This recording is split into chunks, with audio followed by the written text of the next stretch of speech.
Hey, how's it going, guys? Welcome back to the channel.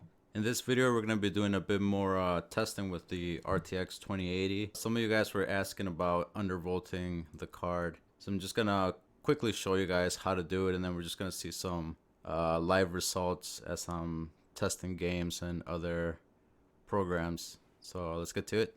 Alright, so just quickly before starting, I'm going to show you guys what card I have. A lot of you guys were asking. I have a Gigabyte WindForce OC, so this card is factory overclocked. So if you're running a Founders Edition card, your settings might be slightly different. If you have some crazy water-cooled card, your settings are probably going to be different too, so just keep that in mind. Alright guys, so the first thing you guys are going to want to do is download Msi Afterburner. Make sure it's the latest version.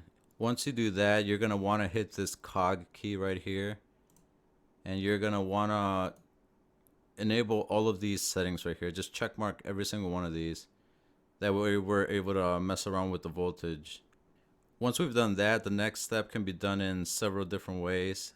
You can either click on this little graph symbol right here to open up our voltage frequency curve editor, or we can click on Control F on our keyboard and it essentially does the same thing. Once we've done that, we're going to want to hit the OC scanner up here. And it's going to open this page right here. And we're going to click scan. This is going to load the GPU and it's going to plot a voltage frequency curve for you. It's going to take a little while. It's going to take like 5 minutes or so, maybe a little longer, like 7 minutes.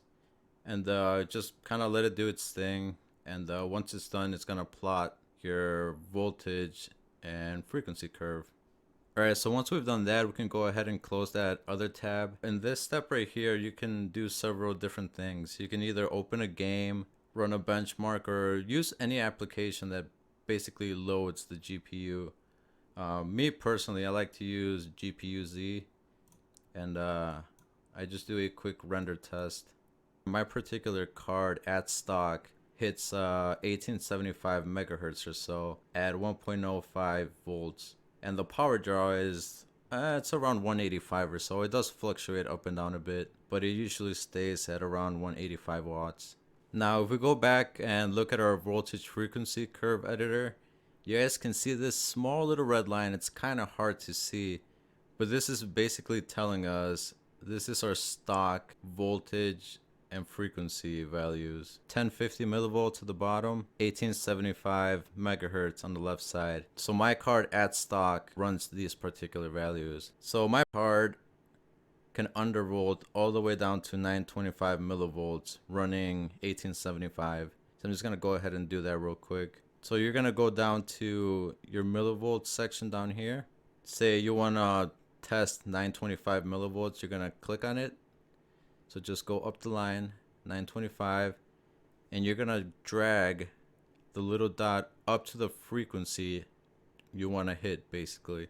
So in this particular case, I'm gonna try 1875. Once we do that, we're gonna press L to lock that voltage in place, and we're gonna hit apply on Afterburner. So it's gonna apply 925 millivolts at 1875 frequency on the core. So there we go, we're running 0.925 volts now, and our peak power draw is sitting at around 155, which is quite a lot better than before. I think we shaved off about 30 watts or so. For my particular card, 925 millivolts at the stock settings is about as good as it gets. I can run certain applications at 900 millivolts, but not everything passes. You know, certain synthetics like Firestrike and things like that will pass at 900. But long gaming sessions, especially at 4K, definitely does not pass. At least my case, 925 millivolts, it's about as low as I can go. And as you guys can see here, it saves me about 30 watts, which is really darn good. Once you've found the undervolt you like and you've applied it to your settings, you can go ahead and unlock your profile tabs, and you can click on your save button and save it to any of these profiles. That way you don't have to keep doing this over and over and over every single time you want to undervolt. Alright, so now that we've done this, I'm gonna go ahead and close this render test, and I'm gonna open a game just to show you guys how much it saves in a actual game.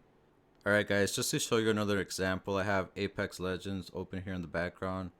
I'm running the game at 1440p to prevent any CPU bottlenecking.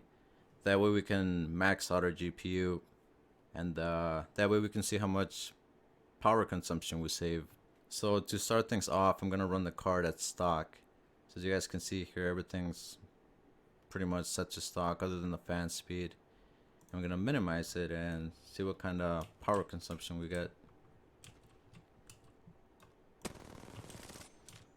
So as you guys can see there, we're drawing about 220 watts or so on average. Alright guys, so I'm gonna go ahead and apply that profile I saved earlier. So I saved it as profile 1, and you guys can see here 925 millivolts at roughly 1870 megahertz. It might boost a little bit higher just because these little plot points up here didn't get completely flattened out, but it should be pretty close to where we left it.